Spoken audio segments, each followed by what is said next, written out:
자, 62번 문제는 1대1 대응이 성립하는 거죠. 1대1 대응이 성립하려면 어떻게 된다고요? 일단 x값 서로 다르면 함수값도 서로 다르다. 이렇게 되는 거죠. 두 번째는 그렇지, 공역과 지역이 같다. 근데 이 함수를 보니까 위로 블록한 포물선이고 x축과 만나는 교점이 이걸 인수분해하게 되면 마이너스 x를 묶게 되면 x-2가 돼서 x축 0과 2에서 포물선이 만나죠. 그럼 그래프는 이렇게 그려지는데 이 함수 자체는 1대1 대응이 아닙니다. 이렇게 값을 잡았을 때 여기 x값과 여기 x값이 서로 다름에도 불구하고 함수값이 동일하게 나타나는 현상이 발생하기 때문에 이 함수 자체는 함수값이 동일하게 발생하기 때문에 이 함수 자체는 1대1 대응이 아니에요. 그러니까 전체를 그리지 말고 딱 반만 그리면 돼. 축의 왼쪽 반, 축의 오른쪽 반, 딱 반만 그리게 되면 만약 내가 여기를 지웠어요. 축의 오른쪽을 이렇게 지웠어. 그럼 나머지 반이 남아있는 부분을 보니까 여기서는 x값 하나에 y값이 하나씩 대응되는 1대1 함수의 구조를 성립시키더라는 얘기죠. 그래서 책에서 나온 것처럼 x값의 범위를 잡으려면 이렇게 어느 한쪽 범위만 잡아주는 겁니다. 어떤 값보다 큰 쪽만, 어떤 값보다 작은 쪽만 그린다는 뜻이죠. 근데 그려가는데 이게 그리다 보니까 이런 느낌이에요. 축의 한쪽, 축의 왼쪽만 그린다면 이 축의 위치가 지금 x값 1에 있죠. 0과 2 정중앙에 축이 있을 테니까. 그럼 1의 왼쪽만 그린다면 정역 범위는 1보다 작거나 같다. 이렇게 써줘야 될 텐데 부등호 방향이 안 맞아요. 그러니까 축의 경우는 오른쪽만 그렸다는 얘기죠.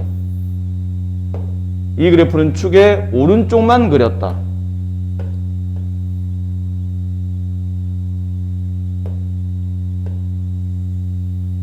이렇게 그린 겁니다. 됐습니까? 자, 그리고 이제 그 다음에 이제 정리해야 될 게 정역 범위가 어떤 특정 값, 그러니까 축의 오른쪽 어딘가에서 시작한다는 얘기야. 축의 오른쪽 어딘가에 시작하는데 y값은 어떤 특정 값 아래에서만 성립해야 되겠죠. 그럼 이렇게 된다는 얘기네요. 조건상 축의 오른쪽 여기서부터 x값이 여기 1이죠. 아니면 여기 이런 쪽에 시작해야 되고 y값은 그 값보다 작거나 같다. 그 값보다 작거나 같다. 그 값보다 작거나 같다. 그 값보다 작거나 같다. 만약 여기서부터 시작한다면 그래프는 이렇게 그려지면서 1대1 대응이 성립할 때고, 만약 그래프가 여기서부터 시작한다면 이렇게 그려지면서 1대1 대응이 성립할 때고, 그래프가 여기서 시작한다면 이렇게 그려지면서 1대1 대응이 성립할 때고, 이런 식이에요. 자, 다시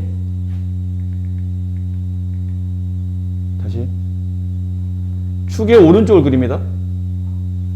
축의 오른쪽 어딘가를 그려요. 그리고 함수값은 이 값보다 작거나 같은 범위를 그려요. 그건 좌우를 그리지 말고 한쪽만, 왼쪽이든 오른쪽이든. 근데 축 어떤 특정 값보다 함수값이 크기 때문에 축의 오른쪽을 그리는데 이렇게 생각하시면 돼요. 영역을 내가 딱 잘라 쓰는 거야. x값의 영역, x값이 어떤 특정 값보다 오른쪽만 그리겠다는 얘기죠. 이게 k예요. y값은 k-2라는 값보다 아래쪽만 그리겠다는 얘기야. 그럼 내가 보는 좌표 평면 영역은 여기서부터 여기만 보겠다는 얘기야. 이 땅만 보겠다는 뜻이에요. 이게 전체 공간이 되는 겁니다. 이해하셨습니까? 그럼 조건을 이렇게 달아놨으니까. 책에서 이렇게 조건을 달아놨죠. K값 이상, K-2 이하. Y값은 K값 이상, X값은 K값 이상, Y값은 K-2 이하. 그럼 이제 이런 영역은 존재하지 않는 거예요. 이런 영역 없고, 이 영역에서만 보겠다는 얘기죠. 됐네? 그럼 K값부터 그리는데, 만약에 생각해봐. 포물선이 여기서부터 시작해서 이렇게 그려진다면 영역 전체 y값은 여기서부터 시작해서 여기 전체죠. 맞나요?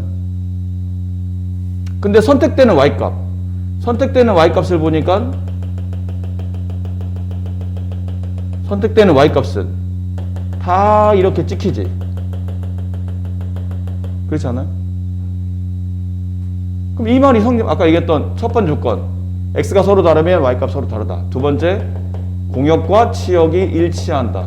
그럼 영역 전체를 여기만 보기로 했으니까 준비되어 있는 공역 전체는 여기. 근데 치역도 여기서부터 이렇게 찍혀서 치역이 나타나기 때문에 두 번째 조건은 모두 다 첫 번째와 두 번째를 모두 만족한다는 뜻이에요. 됐습니까? 자, 그림 한 번만 더 그릴게요. 근데 만약에 이렇게 생각할 수도 있어요. x값이 얘가 k예요. 얘가 y값이 k-2야. 일단 x값은 빠진 구간이 있으면 안 되죠. 그죠? k 이상부터 그린다고 그랬으니까. 그럼 여기서부터 그리는데 만약 포물선이 이렇게 그려져 있다면 x값은 k부터 시작했는데 y값이 k- 밑에서 만약 그려진다면 공역 전체 범위는 이만큼인데 치역은 어디만 찍히죠? 치역은 여기만 찍히죠. 그럼 이만큼에 뭐가 발생하냐면 치역과 공역이 일치하지 않는 구간이 발생한다는 뜻이에요. 이해됩니까? 그러면 다 끝났네요. 그러면 아까 우리가 원했던 그림처럼 이 포물선은 이 영역 안에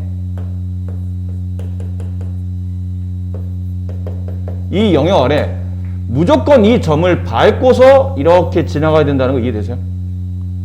이 점을, 중요한 거는 이 점입니다. 이 점을 이 포물선이 무조건 밟아야 되는 겁니다.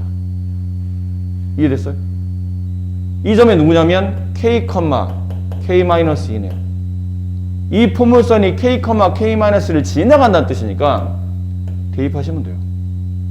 y값 대신에 k-1을 대입하고 x값 대신에 k를 대입했더니 이런 관계식이 나오죠.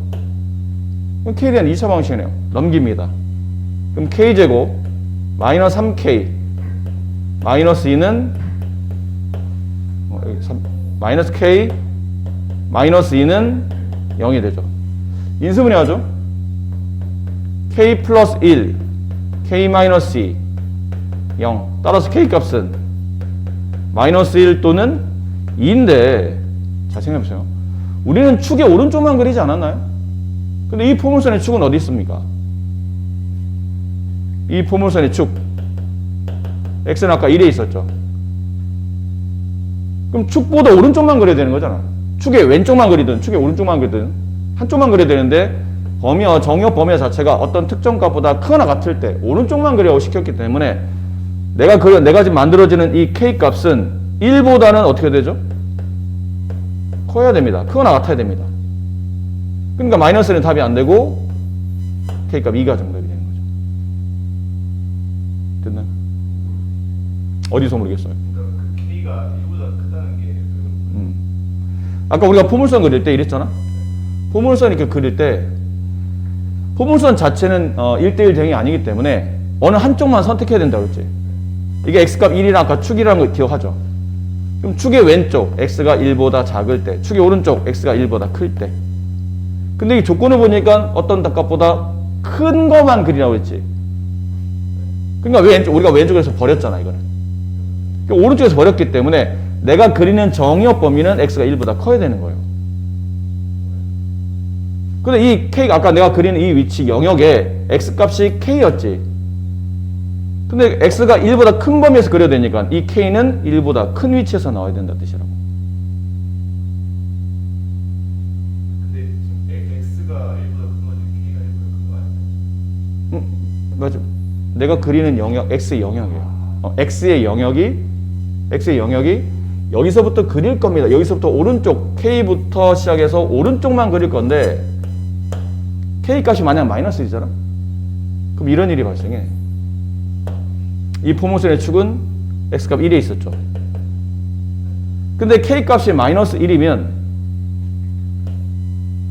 나는 x가 마이너스 1보다 크나 같은 범위만 그리겠다는 뜻이야. 그렇지? k가 만약 마이너스 1이라면. 근데 마이너스 1이 여기쯤 있지 않을까요? x가 마이너스 1. 그럼 포물선 난 이렇게 그리겠다는 얘기거든? 이렇게. 그럼 이게 1대1 되냐 아니잖아요. 그치? 근데 2는 대략 여기쯤 했겠죠. 2는 여기쯤. 근데 여기서부터 그리는 거는 가능하다는 뜻이야. 1대1 되. 다만 선생님 공역과 치역이 일치하지 않지 않나요? 그런데 조건에 보면 공역을 딱 여기서 끊어놨거든. 그러니까 여기 영역 안에서만 내가 그래프를 그리다 보니까 그때는 공역이 이게 아니고 이게 공역이 되는 거예요. y값 전체가 여기서부터 시작하는 거니까. 어쨌든 k값은 마이너스 1이 안 되고 k값은 2만 가능한 겁니다. 됐나요? 자, 시간상 빠르게 한번 63번. 자, 설명을 다 듣고 보니 내용은 이렇게 정리하겠다는 얘기죠. 정역 범위가 x는 k부터 공역 범위는 y는 2k-5부터 그러니까 여기 땅만 그리겠다는 얘기예요. 그렇죠? 이 땅만 그리겠다. 여기 땅만 그리겠다. 그럼 이 땅을 그리다 보니까 이게 위로 볼록한 포물선의 형태고 그 위로 볼록한 포물선 형태는 꼭 이 점을 지나가야 된다.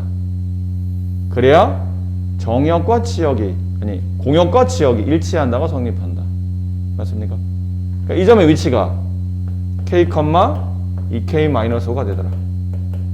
그럼 결국 이 포물선이 k, 2k-5를 지나가야 되니 대입을 하면 2k-5 마이너스 k제곱 플러스 2k 마이너스 1. 자, 이 양을 내보니까 k제곱 이 길로 넘어가면 4 이렇게 되죠. 따라서 k값은 플러스 2 또는 마이너스 2. 근데 이 축의 위치를 봐야 돼요. 이 포물선의 축은 어디 존재합니까? 1에 존재하죠. 따라서 이 축의 위치는 분명히 x값 1보다는 더 오른쪽에 있거나 아니면 최소한 같은 쪽에 있어야 됩니다. 그러니까 k값이 1보다 크거나 같아야 된다는 얘기죠. 그래서 이건 답이 안 된다는 뜻이고 k값은 2가 정답이다. 자, 66. 다음 주어진 함수가 x에서 x로의 함수일 때 FGH는 뭐예요? 함수의 종류입니다. 그냥 F라는 함수, F가 아닌 또 다른 함수니까 그냥 알파벳 순서대로 G, 그 다음에 G가 아닌 또 다른 함수, 알파벳 순서대로 H, 뭐 이렇게 둔 거죠. 세 개의 함수가 각각 F는 상수 함수,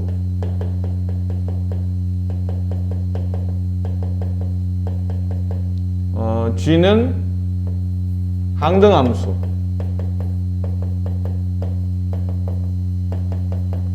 그 다음에 H는 1대1 대응 일 때 다음의 식의 값을 구하시는 겁니다. 다음의 식의 값을 구하는 거예요. x가 0, 1, 2 F0, G2, H2 그 다음에 다음이 주어졌을 때 저 밑에 있는 값은 뭐라는 거예요 도대체. 근데 알아야 될 거는 이런 특징을 갖고 있기 때문에 상수함수는 x에 어떤 수를 집어넣어도 항상 똑같은 일정한 값이 나타나야 되죠. 상수함수잖아. x에 어떤 값을 집어넣어도 y값은 늘 똑같은 값이 나와야 된다는 뜻이에요. 그럼 f를 보니까 여기 조건이 있죠. f0의 값과 g2와 h는 서로 같다고 되어 있는데 아직 f0의 값을 어떤 일정한 값을 갖는지는 확인이 되지 않네요. 근데 두 번째 상수함수를 보니까 상수함수는 들어간 x값이 답이죠. 아니 항등함수는 자기랑 항상 똑같은 게 답이 나와야 된다고 했으니까 1 넣으면 1 나오고 2 넣으면 2 나와야 돼요. 근데 따라서 저기 책에 보면 G2의 값은 뭐가 되죠? 2가 되네. 그럼 G2가 2야 얘가. 그럼 F0의 값도 얼마야? 2가 돼야 되죠. 그럼 결과적으로 본다면 N은 F0만 아니고 Fx는 모두 다 2가 된다는 뜻이네요. F가 생긴 건 전부 다 2가 돼요. 됐죠? 그래서 얘는 2인 겁니다. 정해졌죠? 플러스 G1은 얼마야? 1입니다. 항등함수 들어간 게 답이니까 1 들어가면 2이 답인 거예요. 그렇죠? 그 다음에 1대1 대응 H1이 얘랑 똑같은 값을 가져야 되니까 얘도 답이 2인 거죠. 근데 H는 항등함수니까 그림을 좀 그려봅시다. 책에 보면 X에서 X로 가는 함수라고 되어 있어요. X에서 X로 가는 함수. X가 1, 0, 1인데 공역도 0, 1, 2 이렇게 된 거죠. 그러니까 X가 정역, X가 공역이 되는 겁니다. X에서 X로 가는 함수 이렇다는 뜻이죠. H네요. 네. H는 X에서 X로 가는 1대1 대응입니다. 근데 조건에 보면 H1이 얼마였죠? H에다 1 집어넣으면 2가 나와요. 이렇게. 그럼 0과 2는 이제 나머지 0과 1 중에 나란히 하나씩 이제 값을 가져가야 되겠죠. 근데 여기 조건에 있었네요. H가 무슨 함수죠? 1대1 대응이에요. 그 다음에 H0은 H1과 더해서 2H2랑 같답니다. 그럼 이렇게 생각해보면 되지 않을까요? 어차피 지금 H2가 갖는 값은 둘 중 하나죠. H2가 가질 수 있는 값은 0 아니면 1을 가질 수 있죠. 그럼 가정해보는 겁니다. 얘가 만약 그럼 0을 가졌다면 2 곱하기 0은 H0은 1을 가져야 되겠죠. H2가 0을 가지면 나머지 한 자리 0은 1을 가져야 될 테니까 플러스 H1은 2였죠. 답이 맞나요? 안 맞네요. 이해되나요? 괜찮겠죠? 네. 그럼 이번에는 이거 한번 해봅시다. H가 1을 가졌다면 2 곱하기 1은 H2가 1을 가진 겁니다. 그럼 H0은 누굴 가져야 돼요? 0을 가져야 되죠. 0 플러스 2. 아, 이건 참이 되네요. 그러니까 이 그림이 맞는 그림이라는 얘기죠. 그럼 마지막 마무리. 답에서 원하는 H0의 값은 0. 정답은 3 이렇게 돼요. 이건 그냥 천천히 함수의 이름에 맞추어서 얘가 가져야 될 특징 논리적으로 따져주시면 되니까. 그러니까 1대1 대응은 좀 조목조목 따지는 게 필요하고 항등함수는 보통 집어넣는 게 답이기 때문에 얘가 좀 제일 쉬워요. 그 상수함수는 하나의 값만 정해지면 나머지는 전부 다 그 값을 똑같은 함수를 찍기 때문에 얘도 좀 만만합니다. 얘를 조금 세밀하게 따져주시면 되고 나머지는 거의 값이 정해져 있는 거나 마찬가지이기 때문에 잘 따져보시면 어렵지 않아요. 괜찮죠? 여러 가지 함수. 우리가 배웠던 함수가 좀 종류가 몇 개 있었죠? 1대1 대응도 있었고 1대1 함수도 있고 상수함수도 있고 이랬을 거예요. 물론 항등함수도 있고요. 근데 보통 함수의 개수를 구하라면 이거는 이쪽 파트는 사실 여기서 나오기보다는 뒤에 맨 뒤에 있는 이제 경우의 수 파트에서 다시 나올 겁니다. 함수 개수 구하는 부분은. 근데 이게 많이 어렵지 않아서 중학교 때 배웠던 경우의 수를 잘 이해하시면 이 정도 충분히 이해할 수 있다는 개념으로 이 단원에 실어놓은 것 같은데 다시 또 나올 겁니다. x에서 y로 가는 함수예요. 1, 2, 3, 4가 있고 여기 A, B, C가 있다고 칩시다. 예를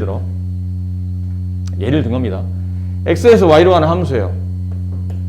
근데 첫 번째 그냥 일반적으로 함수의 개수를 구하시오 그러면 물어보는 거죠. 1번 남학생한테 야, 너 누구 선택할 거야? 너 누구 선택할 마음을 먹고 너 선택할 수 있는 경우의 수가 너 몇 가지야? 그러면 저는 만나봐서요. A가 마음에 들면 A를 만날 거고 B, C 경우의 수가 몇 가지죠? 3가지입니다. 경우의 수가 3가지라고 해서 3가지를 모두 선택한다는 게 아니고 3가지 중에 하나를 선택하는데 선택할 수 있는 경우는 3가지라는 얘기죠. 그럼 2는 몇 가지인가요? 아니요. 그냥 함수. 3가지입니다. 그냥 함수일 때는 그냥 흔히 말하는 친구가 A를 찍었든 B를 찍었든 C를 찍었든 상관없이 그냥 나는 내가 원하는 사람 찍겠다는 거잖아. 함수는. 그럼 얘 3가지. 얘 몇 가지? 3가지. 얘 몇 가지? 이렇게. 그럼 경우의 수는 3 곱하기 3 곱하기 3 곱하기 3 3의 4제곱 쓰다 보니까 이 3의 정체가 뭐죠? 공역입니다. 이 4의 정체는 뭐예요? 정의역이에요. 그렇지? 그래서 함수의 개수를 구하시오 그러면 공역을 미수로 두시고 정의역을 이렇게 지수로 두시면 네, 함수의 개수를 구할 수가 있습니다.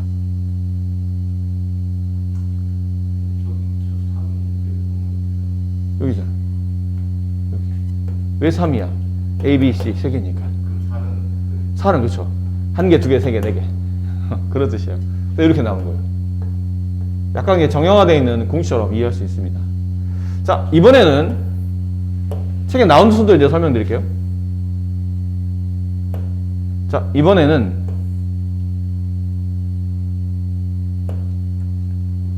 1대1 함수랍니다. 근데 1대1 함수가 되려면 설명하기 이해하기 편하려면 인원수를 좀 여학생을 많이 두는 게 좋아요. 이렇게 남학생보다 여학생을 많이 두는 케이스. 그러니까 1대1 함수는 야 친구가 찍은 여학생은 찍지 말자 약속하는 거죠. 그럼 얘가 선택할 수 있는 경우의 수는 몇 가지예요? 5가지입니다. 그럼 얘는 몇 가지인가요? 4가지입니다. 얘가 만약에 B라는 여학생을 찍었어. 그럼 E는 찍을 수 있는 여학생이 A, C, D, E 이 4개 중에 하나를 찍어야 되거든요. 또 뭐 E가 A를 찍었다 칩시다. 경우를 선택했으니까. 그럼 3이 선택할 수 있는 경우의 수는 이제 3가지예요. 남아있는 C, D, E 중에 한 명을 좀 선택해야 되죠. C를 찍었다 칩시다. 그럼 D가 선택할 수 있는 경우의 수는 2가지입니다. 복잡하게 써놨는데 이걸 외우지 마세요. 이거 외우는 거 아닙니다. 이걸 왜 외웁니까? 됐니? 그러니까 처음에 있는 숫자는 공역 전체 개수. 그 다음 한 개씩 빼면 된다 뜻이야. 한 개씩 빼서 마지막에 나와 있는 정역 원소의 개수만큼 쭉 하나씩 빼가면서 계산하시면 된다. 이게 이제 뒤쪽에 보면 이제 순열이라는 걸 배우거든요. 네, 순열이라는 걸 배우게 되세요. 서로 다른 5개 중에 선택해서 중복 없이 4개를 선택하여 그 4개를 일렬로 배열하는 경우의 수라고 해서 나중에 배울 텐데 이 계산법이 이거예요. 5 곱하기 4 곱하기 3 곱하기 2. 지금 몰라도 됩니다. 어차피 나중에 할 거니까. 근데 지금 이 형 설명한 김에 나중에 이거랑 연결된다는 거 정도만 그냥 기억하시면 돼요. 근데 계산법 자체는 뭐 그렇게 어렵지 않습니다. 근데 1대1 대응이 되려면 이제 어떻게 돼야 되죠? 남학생과 여학생이 네, 이렇게 인원수가 똑같아야 됩니다. 이게 서로 불공평하게 남학생 적고 여학생 많고 이게 안 된다는 얘기지. 1대1 대응은 남학생도 해피엔딩, 여학생도 해피엔딩이니까 여학생 한 명이 줄어들어야 돼요. 잘못 나온 거예요, 얘가. 됐니? 그럼 얘는 이제 경우의 수가 5, 4, 3이 아니고 그러니까 4, 3, 2, 1 이렇게 되는 거예요. 됐죠? 네. 그러니까 차례대로 나와 있는 공역 개수부터 차례대로 한 개씩 빼서 마지막 한 명까지 다 선택받기 때문에 4, 3, 2, 1, 5, 4, 3, 2, 1, 6, 5, 4, 3, 2, 1 이렇게 해서 1까지 마무리 다 되는 거죠. 이걸 나중에 이것도 순열의 일종인데 일종은 그러니까 순열의 일종이긴 해요. 근데 이거를 요즘에 이 단어 잘 안 쓰는데 계승이라고 그래서 팩토리얼이라는 기호가 있거든요. 4팩토리얼. 느낌표? 사느낌표? 읽을 때는 팩토리얼이라고 있는데 팩토리얼 4, 3, 2, 1 자연수 4부터 시작해서 내려가면서 자연수 1까지 모두 곱하는 경우의 수. 그러니까 순열의 일종입니다. 사실은 순열이 좀 더 큰 범위라고 보시면 돼요. 마지막에 상수함수. 상수함수는 뭐 고민할 게 없어요. 다 찍는 거 아닌가? 다? 나 A가 좋아. 나도 A가 좋아. 나도 A가 좋아. 나도 A가 좋아. 그치? 근데 그럴 수도 있지만 공역이 얘 하나만 있는 건 아니잖아. 이게 아니고 일로 갈 수 있는 거거든요. 야, 나 B가 좋아, B가 좋아, B가 좋아, B가 좋아. 이것도 상수함수잖아. 그럼 이 상황에서 상수함수의 개수를 구하시오 그러면 몇 개예요? 4개입니다. 4개. 결론은 이 4개는 공역의 개수라는 얘기죠. 상수함수는 공역의 개수가 전체 함수의 개수가 되는 겁니다.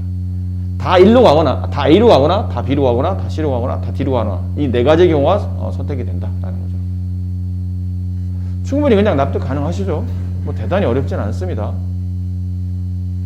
중요합니다. 아주 중요합니다. 고2, 고3 돼도 시험에 출제되는 함수의 종류들이고 뒤 역함수까지 포함해서 굉장히 중요한 함수들이니까 처음 배울 때 잘 외워두셔야 됩니다. 합성함수, 합성이라는 단어 아시잖아요? 뭔가를 붙였다는 얘기죠. 일반적으로 하나의 함수가 아니고 두 개 이상의 함수의 구조가 이렇게 붙여져 있는 경우를 합성함수라고 일반적으로 생각을 하시면 되는데, 뭐 이런 뜻이에요. 여기 x가, 색깔 좀 구분하게 해서, 여기는 x가, 여기 x라는, 그 안에 x라는 원수가 있어요. 근데 x가 조용히 y 귀에다 대고 얘기합니다. 이건 근데 그림이 여러분 이해하기 좀 쉽지 않으니까 이렇게 할까요? 여기 x가 있어요. 여기에 뭐 a가 있다고 칩시다. 여기 y가 있어요. 이 y 안에 b가 있습니다. 여기 z가 있어요. 이 z 안에 c가 있습니다. 근데 여기는 xa가 조용히 y 안에 있는 b한테 귀에 대고 얘기를 해요. 나 너 좋아해.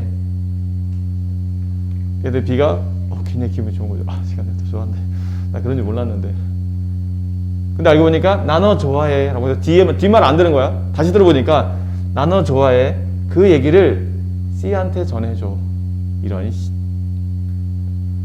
C한테 전해줘. 이거예요. 그러다 보니까 x가 y에 대응되는 함수를 f라고 하고 y가 z에도 대응되겠죠. 그 대응된 함수를 g라고 합시다. 이렇게 표현했을 때 우리 이런 걸 알 수 있다는 얘기죠. 함수 f에서는 a를 대입하면 그 함수 값은 b에 대응이 되죠. 맞습니까? 근데 여기서 이제 함수 g에서 본다면 함수 g에서는 b를 집어넣으면 누가 나오죠? c가 나옵니다. 근데 우리가 좀 전에 뭘 봤냐면 b 대신에 뭘 대입할 수 있나요? fa를 대입할 수 있죠. b와 f는 서로 같으니까. 그 여기 있는 b 자리 대신에 fa를 대입하면 이렇게 됩니다. 이렇게 돼요. 맞니? 이렇게 건너서 가는데 가운데 있는 이 b가 이제 짜증이 난 거야. 야, 네가 직접 얘기해. 왜 나한테 얘기해? 알겠어. 직접 얘기할게. 이게 무슨 함수라고요? 합성함수입니다. 근데 사실 가운데 y가 다리 역할을 해줬는데 이제 y가 바쁜 일이 생겨서 나 이제 못한대. 나 이민 갈 거야. 이제 대한민국에 없을 거야. 그러니까 네가 직접 Z한테 전해줘. 라고 해서 새로운 함수가 만들어지는 겁니다. 그래? 그러면 중간에 이제 아까 말한 x가 y가 없는 상태이기 때문에 x가 z한테 직접 전달하는 겁니다. 직접 전달해요. 그래서 여기는 a가 여기는 c를 좋아해 라는 거를 직접 이제 전달할 수밖에 없고, 그 직접 전달해야 되는 함수를 앞으로는 합성함수라 정의하고 얘를 쓸 때 기호화 해야 될 거 아니야? 얘도 하나의 함수니까. 그럼 얘 뭐라 써야 됩니까? 그러면 수학적 기호를 이제 수학자들이 이렇게 만들었어요. G 동그라미 F 이렇게 쓰거든요. 근데 이 동그라미를 합성이라는 기호를 쓰고, 뭐 어떤 선생님은 뭐 서클이라는 단어도 쓰고, 어떤 분들은 다시죠? DOT 도트라고 하지? 점. 이게 뭐 점처럼 보이기도 하고 동그라미처럼 보이기도 하고, 동그라미 서클이고 닷은 이제 점인데, 어떤 선생님들은 G 서클 F라고 하세요. 어떤 분들은 G 닷 F라고 하기도 하고, 근데 선생님 그냥 G 합성 F라고 그냥 한글로 보통 난 읽어요. G 합성 F라고 이 함수의 이름이 정해진 거야. 앞으로는 중간에 y가 다리 역할을 해줬는데 y가 없이 직접 x에서 z로 대응되는 이 함수를 앞으로는 G 합성 F라고 말한다. 이해됐니? 잘 들어. 끝까지 봐야 돼. 끝까지 봐야 돼. 그러니까 G 합성 F라는 함수, 이게 하나의 함수예요. 그 함수에다가 A를 대응시키면 답이 누가 나와야 되죠? C가 나와야 됩니다. G 합성 F라는 이 함수에다가 A라는 X값 정의역을 대입하면 그 함수값은 C가 나와야 돼요. 그러다 보니까 얘 서로 같으니 얘네들이 서로 같다는 뜻이네요. 이해됩니까? 그래서 표기법상 앞으로는 G 합성 F A를 이렇게 쓸 수 있구나. 이걸 꼭 익혀두셔야 됩니다. 굳이 설명드리면 얘는 합성함수의 표기법에 가깝습니다. 문제에서 주어지거나 보통 일반적으로 정의할 때는 왼쪽에 있는 표현을 많이 써요. G 합성 F는 A. 근데 보통 이건 표기법이지 이걸 가지고 수학적 식을 쓰기는 어렵거든요. 그래서 보통 오른쪽에 있는 거는 연산법입니다. 저 합성함수를 이렇게 바꿔놓고 푸셔야 된다는 얘기예요. 계산하려면. 왼쪽은 표기법, 오른쪽은 계산법. 아셨죠? 연습 한번 해볼까요? 예를 들어서 G 합성 FE 어떻게 하라는 얘기죠? 이건 표기법이고 연산법은 G 가로 FE 이거 하라는 얘기예요. 결론 FE 값을 구한 다음에 그걸 다시 함수 G에다 대입하면 합성의 결과가 나타난다는 거죠. 혹은 F 합성 G 마이너스 1 어떻게 하라는 얘기인가요? F 가로 G 마이너스 1 이렇게 하라는 얘기죠. 마이너스 1을 바로 옆에 있는 G에다가 집어넣어서 먼저 1차적으로 함수값을 구해놓으라는 얘기예요. 그 값을 다시 F에 집어넣어서 마지막 최종 함수값을 계산하는 겁니다. 이렇게 계산을 이렇게 연산을 이렇게 해야 되다 보니까 그래서 좀 이해가 안 되니까 위에서 표기법 쓸 때 좀 이해가 안 되는데요? 표기를 왜 이렇게 하죠? 이거 순서가 안 맞는 거 아닙니까? 아니 X에서 Y를 통해 Z를 가는 거였기 때문에 F가 먼저 G가 나중 아닌가요? 그럼 보통 표기할 때 일반적으로는 F가 먼저 G가 나중이니까 이렇게 써야 될 것 같은데 왜 이런 관계를 이렇게 안 쓰고 이렇게 쓰는 거죠? 왜 앞뒤를 거꾸로 쓰는 겁니까? 라고 물어보면 좀 전에 말씀드렸던 이 연산법 때문에 그래요. 이 연산법 때문에 그렇습니다. 연산법 때문에. 보세요. 얘도 표기에 보면 이렇게 표기돼.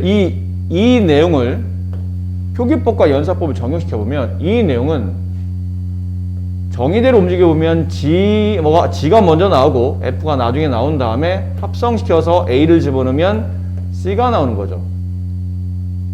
이렇게 왜 굳이 앞뒤를 뒤바꿔서 쓰는 겁니까? 라고 물어보면 연산 처리할 때 합성함수는 이렇게 바꾸잖아요. 그러니까 알고 보면 A가 G에 먼저 대응되는 게 아니고 F라는 함수를 타고 B로 가는 거기 때문에 A는 F에 먼저 대입이 돼야 됩니다. 그리고 나서 그 결과 FA는 B라는 이 결과를 다시 G를 통해서 C에다 대응시켜야 되기 때문에 이 결과를 다시 G에다 대응시켜서 C라는 답을 찾으려면 조금 보기 불편해도 연산법상 순서를 뒤집어 놔야 되니까 표기법을 이렇게 뒤집어 놔야 연산이 편해지기 때문인 거죠. 표기는 불편하지만 실제로 계산할 때는 학생들 이해가 이게 더 빠르기 때문에. 이해되셨어요? 근데 이거를 순서대로 표기 편하게 하겠다고 순서대로 하게 되면 아니 표기 순서대로면 이게 맞지 않나요? 이게 맞는 것 같은데? 그럼 이걸 쓰게 되면 이렇게 되잖아. 그럼 그러니까 A를 G에다 대응시킨 다음에 F에다가 함수값을 집어넣는 거기 때문에 이게 순서 구조가 안 맞는 거예요. A를 G에다 대응시킨 다음에 다시 F에다 대응한다고? 이 말이 이상하잖아. 앞뒤가 순서가 뒤바뀌어지기 때문에 그래서 이런 표기를 쓰지 않고 우리는 이 표기를 선택하고 그 표기를 통해서 연산 처리할 때 좀 더 원활하게 처리하기 위해서 이렇게 결과를 만들어내는 겁니다. 자, 여기서 중요한 건 뭐냐면요. 대부분 다 여러분들이 합성함수라고 하니까 합성함수는 2개 이상의 함수를 섞은 거지, 결국은. 그러니까 계속 머릿속에 얘는 뭘 섞었으니까 이게 하나의 함수가 아니고 자꾸 머릿속으로 2개의 함수라고 생각하거나 2개 이상의 함수라는 착각에 빠지는데 합성함수는 하나의 함수야. 이거 함수 하나인 거예요. 이해됐니? F가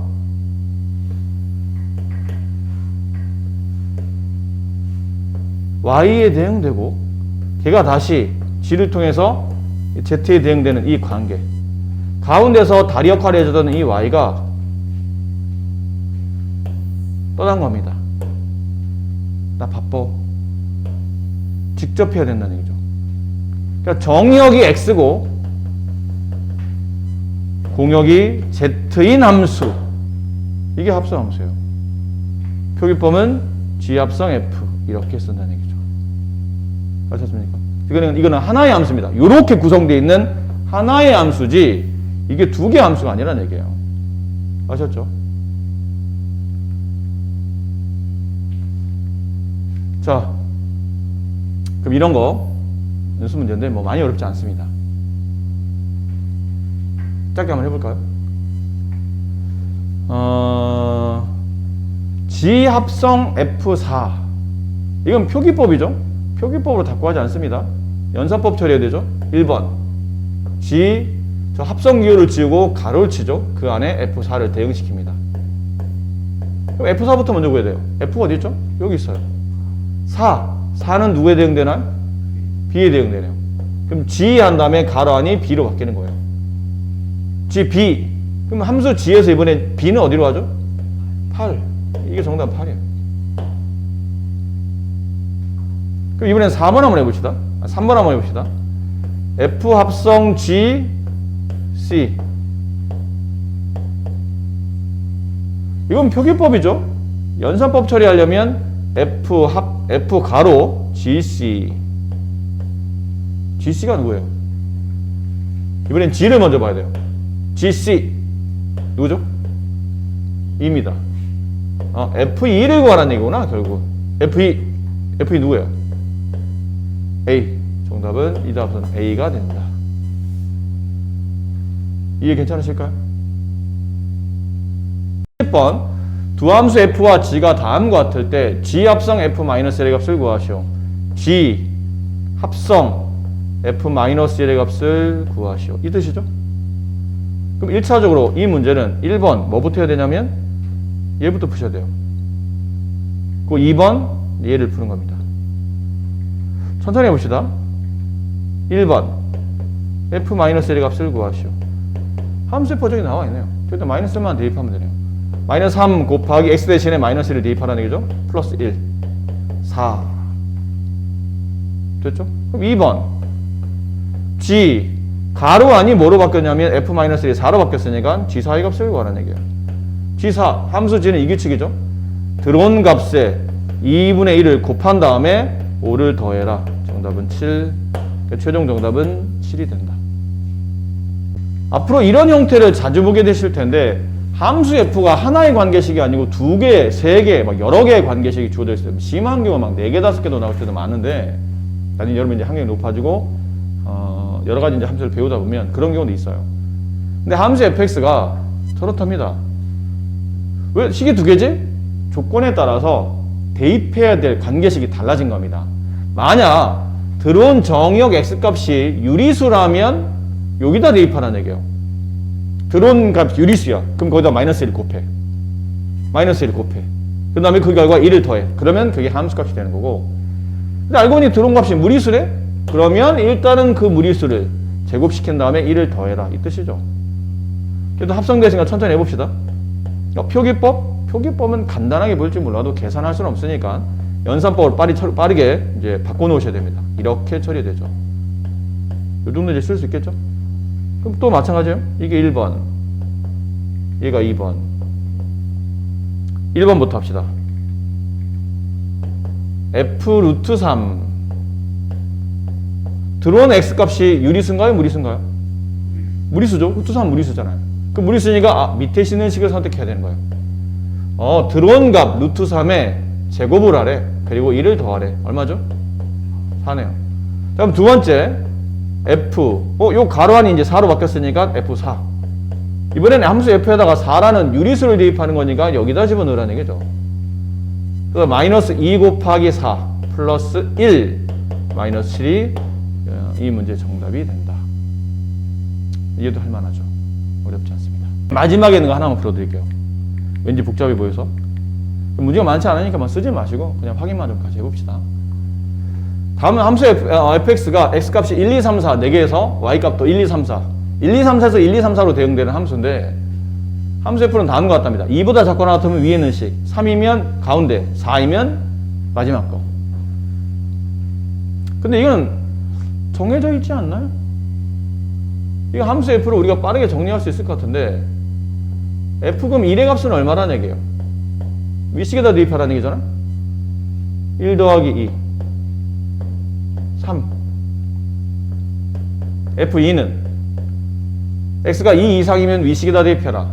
2 더하기 2 4 f3의 값은 무조건 1이네요. x 3 집어넣으면 함수값은 2입니다 라고 돼 있으니까 f4는 2네요. 이렇게 값이 정해졌어요. f1은 3, f2는 4, f3은 1, f4는 2. 그럼 4번 문제. 왜 이렇게 복잡해? f 합성, f 몇 개야? 일단 얘부터 먼저 해봅시다. 한꺼번에 하기는 좀 너무 많으니까. 그럼 얘부터 하세요. 그러면 동그라미 여기 합성기가 없어지면서 계속 가로만 치시면 됩니다. f 가로, f 가로, f1 가로의 개수 잘 맞춰서 마무리해 주시면 돼요. 어렵지 않죠? 네. 그러니까 합성기 없애면서 계속 가로 쳐가면서 표기법을 연산법으로. 그럼 천천히 얘부터 할까요? f1 얼마죠? 네, 3이죠. 조졌네요. 그럼 여기를 계산해 보면 f 결국은 3의 값을 구하라는 얘기죠. f1이 3이었으니까. f3은 얼마인가요? 1이네요. 그럼 결국은 f1의 값을 구하라는 얘기죠. f1 얼마죠? 3입니다. 앞에 건 3이 됐고, 그 다음 두 번째 밑에 f 합성 f4 얘는 f 합성 f4 f4 얼마인가요? 2네요. f2 값을 구하라는 얘기죠. f2는 좋습니다. 마지막 f3은 얼마라고 그랬나요? 1. 그래서 결국은 얘를 다 더한 문제니까 정답은 8이 된다. 이렇게 처리하시면 되겠죠. 네, 별거 아닙니다. 다음에 별표를 2개 쳐놓으세요. 매우 중요하다는 뜻이죠.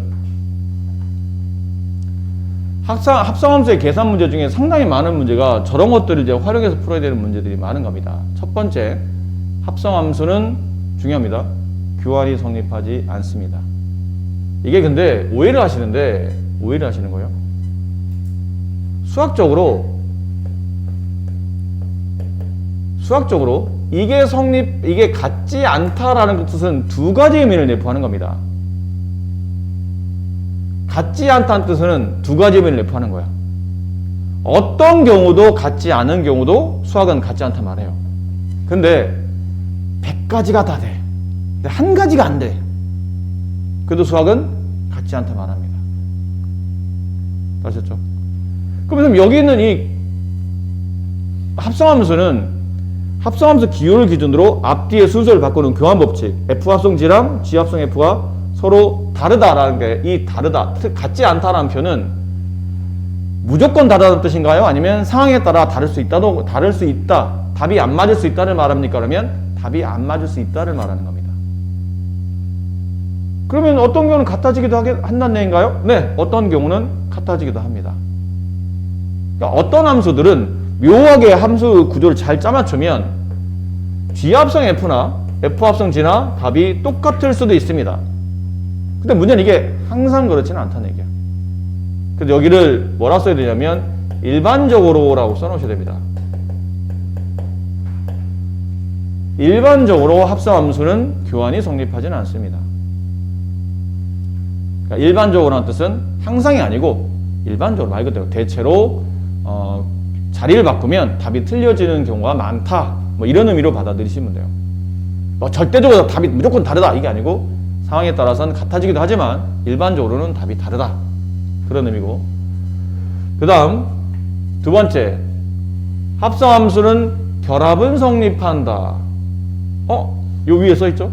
결국은 합성함수는 순서가 중요하기 때문에 순서만 바꾸지 않으면 괄호를 바꾸는 거죠. 그러니까 함수들의 자리를 바꾸지 않으면 계산의 우선순위를 바꾸는 거는 아무 관계없다는 뜻이에요. 이해하시죠? 그러니까 합성함수는 앞에 있는 것과 뒤에 있는 것의 자리는 일반적으로는 절대로 말을 쓰면 안 되죠. 일반적으로는 바꾸면 안 됩니다. 근데 자리는 그냥 야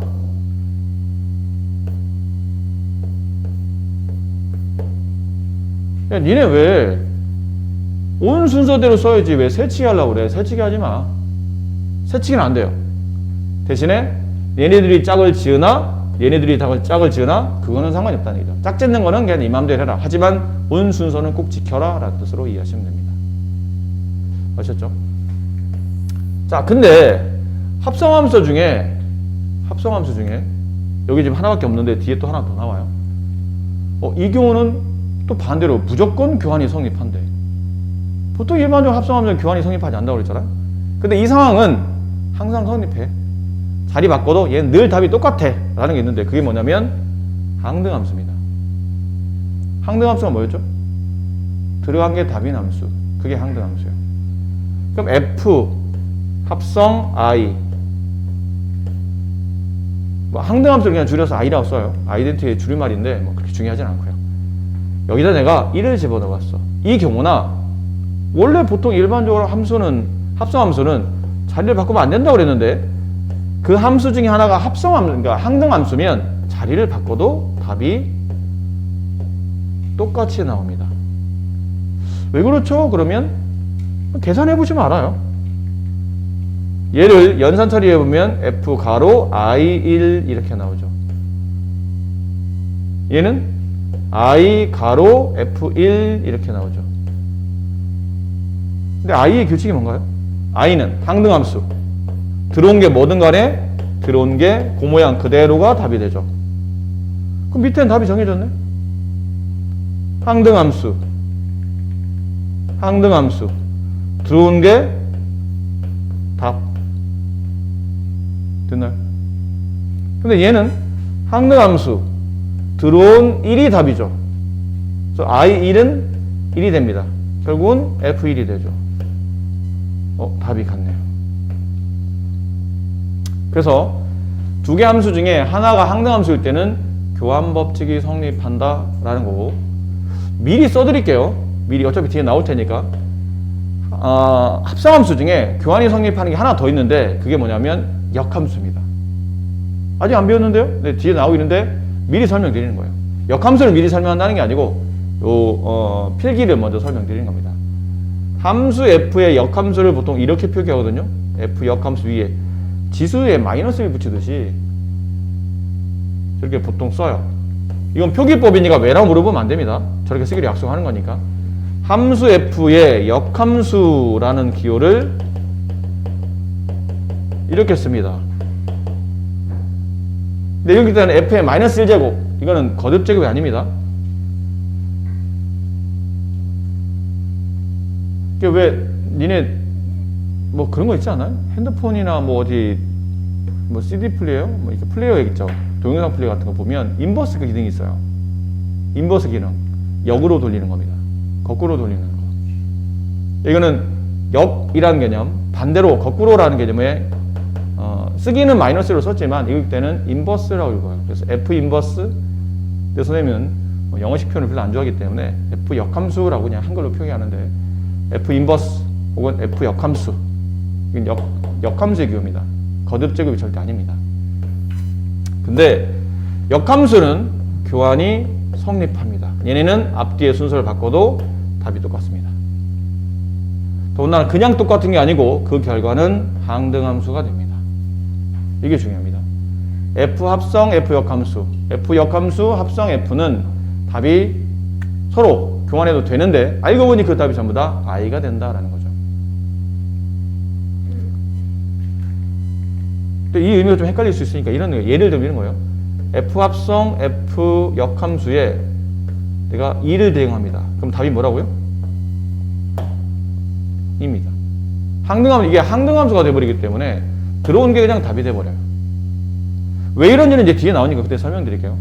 근데 지금 이걸 미리 배우지도 않은 걸 미리 필기해드리는 이유는 상등함수, 합성함수가 교환이 성립하는 게 쟤만 있지 않고 두 개가 있는데 쟤만 써놓으면 이제 아직 안 배웠다 보니까 하나만 있다 자꾸 오해를 하는 것 같아서 일단 미리 일반적으로 늘 참이되는 교환은 합성함수의 교환이 늘 참이되는 케이스는 하나가 아니고 두 개라는 걸 기억하시라고 말씀을 드린 겁니다.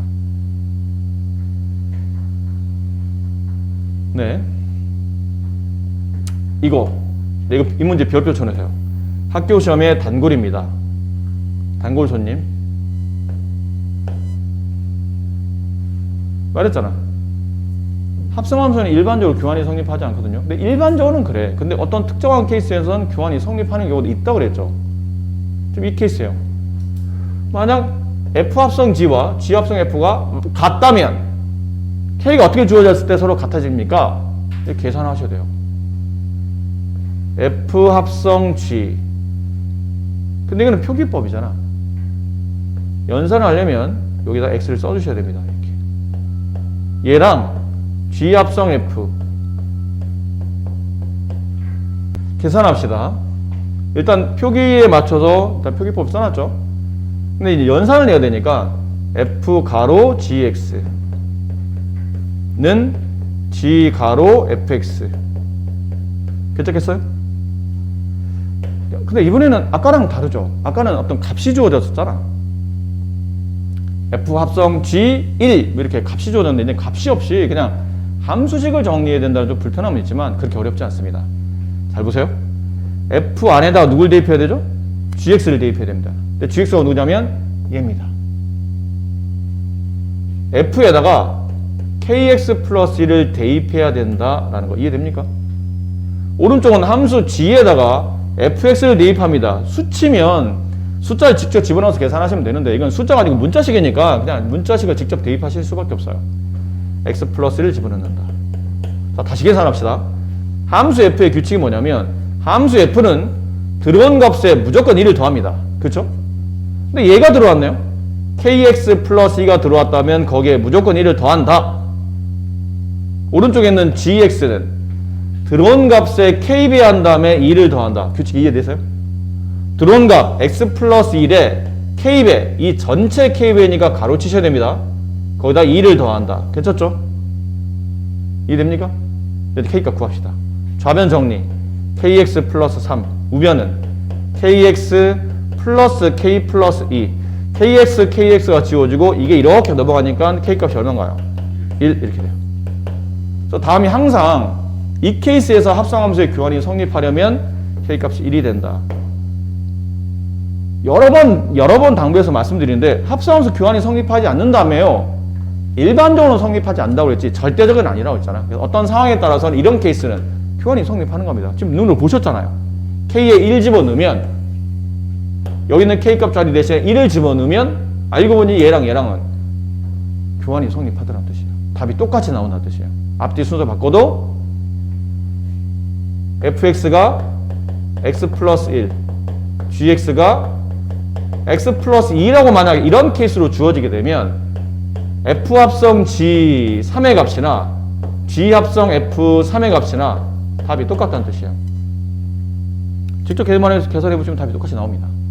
근데 이게 어떤 특정 숫자에서 그렇게 되는 게 아니고 항상 이 조건상, 이 문제의 조건상 항상 그렇게 된다는 거죠. 이번 문제 함수 f가 다음과 같을 때 구하시오. 뭐지? 그냥 말했잖아요. 표기법으로는 해결할 수 없어요. 간단히 쓴 것뿐이지 연산법을 처리해야 되죠. f 합성 fx 걔가 16x 플러스 5랑 같다.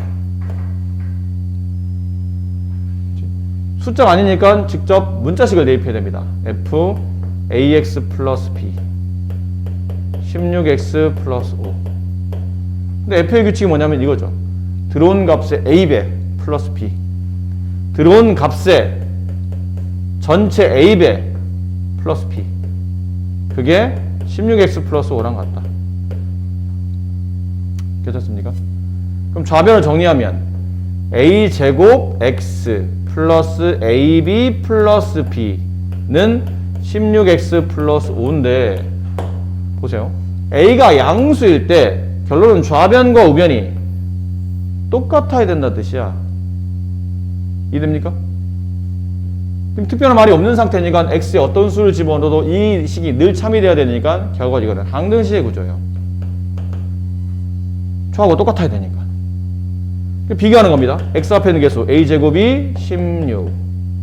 그럼 a제곱 16이면 a값은 플러스 마이너스 4인데 a값이 양수로 했으니까 4. 그럼 동시에 이제 밑에 a가 4니까 4b 플러스 b 걔가 5.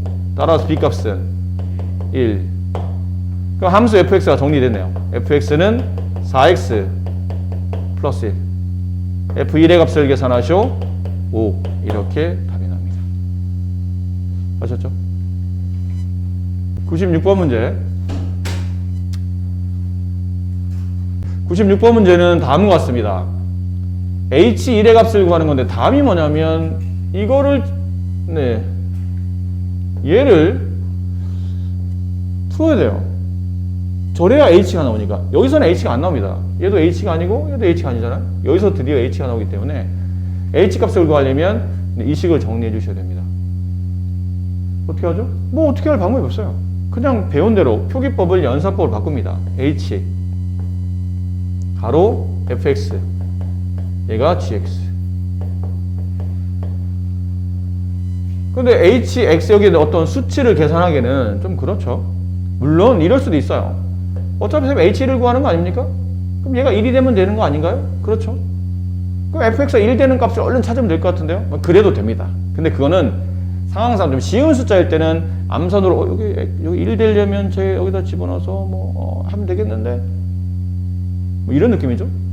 fx가 1이 되려면 도대체 x에 뭘 집어넣어야 되지? 2x 플러스 1이 fx인데 걔가 1이 되려면 x값에 0 집어넣어야 되겠구나. 됐니? 그럼 x에 0 집어넣으면 h, f, 0은 g, 0. 근데 h, f0이 아까 본 것처럼 1이에요. 그럼 g1의 값은 g0의 값을 구하, h1의 값은 g0 값을 구하라는 거죠. g0이면 마이너스 2네요. 정답, h1의 값은 마이너스 2가 정답이 된다. 이렇게 풀 수 있는데, 근데 이거는 너무 직관적으로 문제를 풀었잖아. 그렇게 되면 되지 않을까라는 건데, 사실 지금처럼 숫자는 쉬우면 이런 것도 나쁜 방법은 아니지만 저 식이 만약 복잡하다면 이게 추론하기 굉장히 힘든 그런 케이스도 있어요. 그러니까 이런 방법도 알아두시는데 정석적 풀이는 이렇습니다. h 가로 fx는 gx이고 h 한 다음에 fx를 직접 대입하는 거죠. 2x 플러스 1 gx x제곱 마이너스 이렇게 직접 식을 집어넣는 겁니다. 근데 이러다 보면 아마 저번 시간에 우리가 함수할 때 이런 거 설명드린 적이 있었는데 h라는 함수는 어떤 통의 역할을 하는 거죠. 이 통에 뭔가가 들어와요. 어떤 재료를 집어넣었어. 계란을 집어넣었어. 그럼 계란을 어떻게 쿵짝쿵짝 했더니 바깥으로 뭐가 뽑아져 나와. 계란을 집어넣었더니 계란에 2배 한 다음에 1을 더해. 그래서 여기 바깥으로 세모가 나왔어. 그렇지? 그럼 내가 여기다 x를 집어넣는다면 나오는 y 값을 y로 본다면 y는 2x 플러스 1 혹은 함수 h는 x를 집어넣으면 그 x에 2배 한 다음에 1을 더합니다. 그러니까 들어간 재료에 무슨 짓을 했는지가 좀 더 원활하게 보일 수 있으면 좋은데 얘는 이제 그런 케이스가 아니라고 그러죠. 들어온 건 2x 플러스 1인데 도대체 어떻게 계산해서 답이 이렇게 나왔는지를 알 수가 없네요. 규칙을 무너뜨렸죠. 결과만 보여줬기 때문에 이 레시피를 지금 모르고 있다는 뜻이야. 그러니까 이럴 때 쓰는 방법이 뭐라고 그랬냐면 첫 번째 2x 플러스 1을 t라고 치환한다고 그랬죠. 위에 있는 식을 바꿨어요. ht는 근데 왼쪽에 있는 가로는 t로 바뀌었는데 오른쪽은 여전히 지금 x에 대한 관계식이죠. 그럼 안 맞잖아. 왼쪽은 t인데 오른쪽은 x면. 그래서 얘를 다시 이 x자리 대신에 t의 관계식을 집어넣어야 돼요. 그러면 이 식을 x로 정리해야 되겠죠. 2x는 t-1 양변 2로 나누면 x는 2분의 t-1 이렇게 됩니다. 그 얘도 t로 바뀌었고 드디어 이 x자리 대신에 이걸 집어넣게 되면 오른쪽 관계식도 t로 바뀝니다. 대신에 들어온 값을 제곱해야 되죠? 이렇게 되네요. 됐죠? 물론 이걸 이제 정리해 줄 필요도 있는데 굳이 여기서는 이 문제장 정리할 필요는 없어요. h1만 구하면 되는 거니까 여기 t자리 대신에 1 대입하라는 뜻이구나. h1은 2분의 1-1의 제곱 마이너스 2. 분자가 0이 됐기 때문에 정답은 마이너스 2 이렇게 나온다는 얘기죠. 아셨습니까? 이게 정석적 풀이입니다.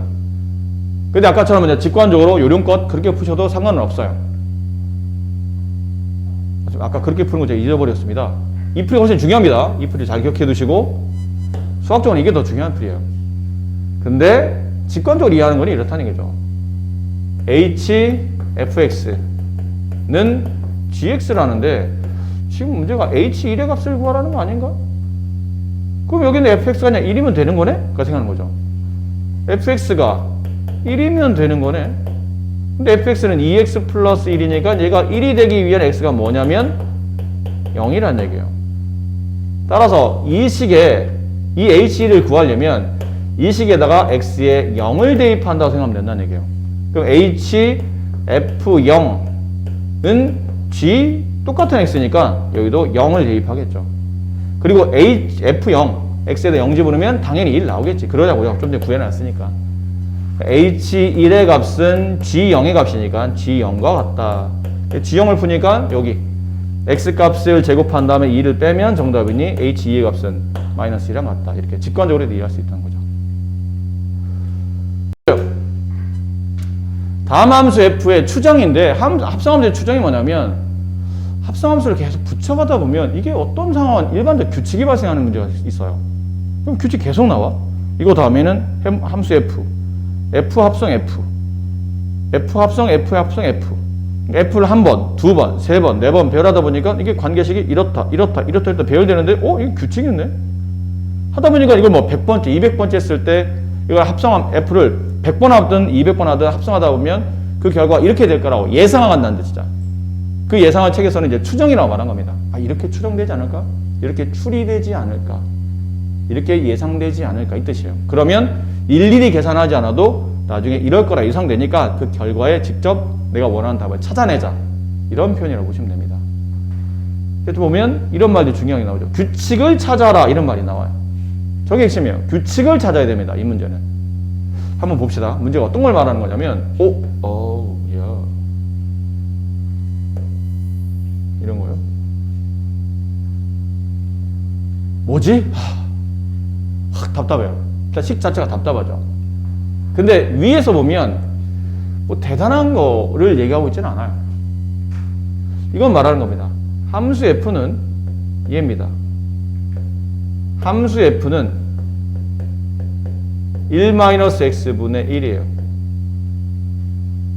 근데 추정하기 전에 미리 형성하는 겁니다. f는 네모를 집어넣으면 1 빼기 네모분의 1 이게 답이란 뜻이야. f는 그런 규칙을 가지고 있는 거예요. 1 빼기 네모분의 1 이건 정해져 있는 거예요. 그러니까 들어가는 네모만 상황에 따라서 바뀔 뿐이지 나머지 규칙 1 빼기 분의 1은 바뀌지 않는다는 뜻이죠. 아셨나요? 근데 뒤에 보니까 f제곱 x라고 해서 위에다 제곱을 붙여놨는데 알고 보면 얘는 f를 2번 합성해라 이런 뜻이에요. 그렇지? 말했지만 규칙성은 이렇게 막 계속 가잖아. 몇 제곱, 세 제곱, 네 제곱 계속 가는 이런 문제는 그냥 함수 f의 합성함수의 추정이라고 보시면 돼요. 그럼 추정이면 규칙을 찾아야 돼. 그럼 규칙을 찾으려면 한두 번 계산해서 잘 안 된다는 얘기지. 몇 번 하다가 규칙성을 알 수 있을 만할 때라는 뜻은 순환된다는 뜻입니다. 어느 순간 똑같은 게 또 나온다는 뜻이에요. 이거 아까 여기 위에 있었는데? 그때까지는 규칙을 찾기 위해서 계산을 해주셔야 되는 거예요. 그럼 얘 계산합시다. F가 아까 규칙이 뭐였죠? 들어온 값 1 빼기 들어온 값 분의 1이야. 맞니? 그럼 얘 계산은 1 빼기 들어온 값 분의 1 맞아? 이렇게 되겠죠? 그럼 계산합시다.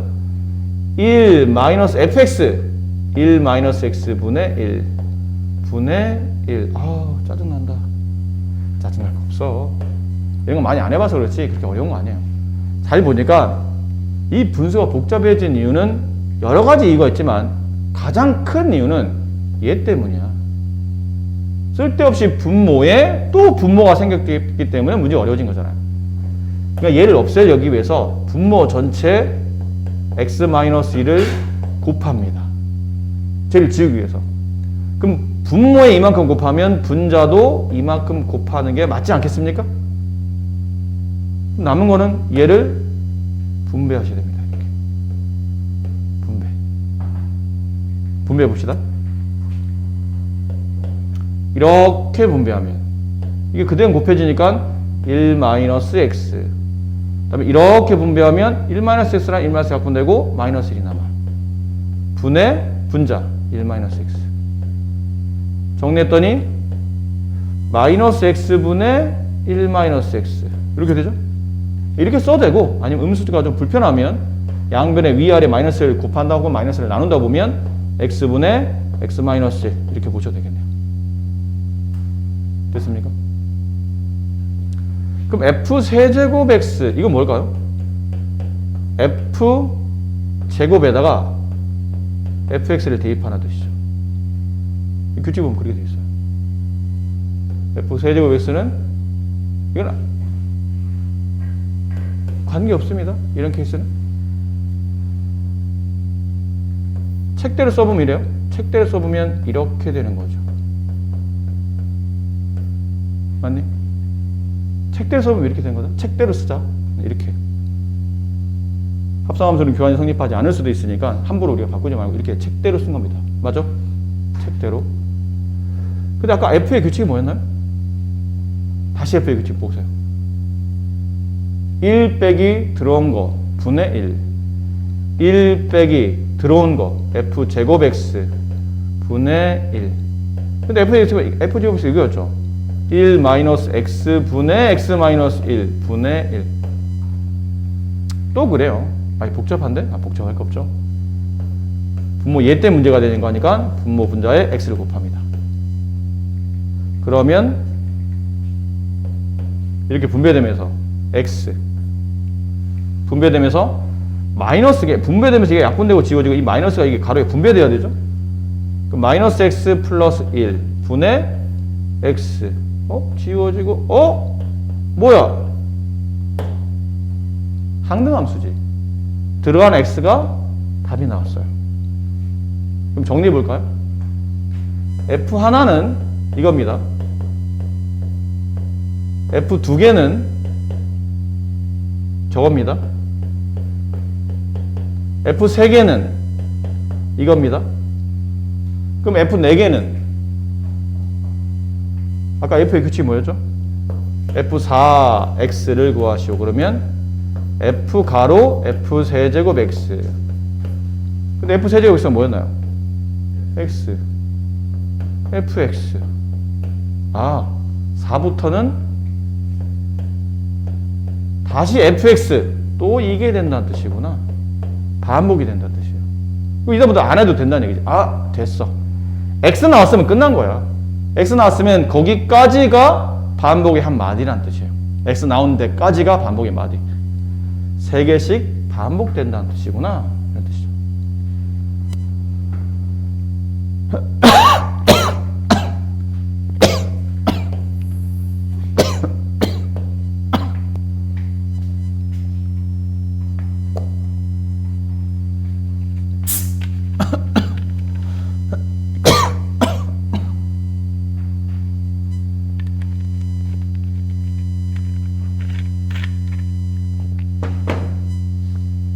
이해하셨습니까? 그럼에 따라 밑에서 문제를 다 보지 못했는데 만약에 뭐 이런 거 있죠? F10X를 쓰시오. 그러면 10을 뭘로 나눠야 되죠? 3으로. 3개씩 반복되니까. 그러면 이런 규칙이 3번 반복되고 1이란 게 뭐죠? 나머지 1 남으면 나머지가 1 남으면 얘예요. 2 남으면 두 번째 거 3으로 나왔는데 나머지가 3 남지 않지? 0 남으면 F3, F6, F9 이런 것들 다 F3으로 처리한다는 얘기죠. 그럼 1 남았으니까 얘입니다. 이렇게 되는구나.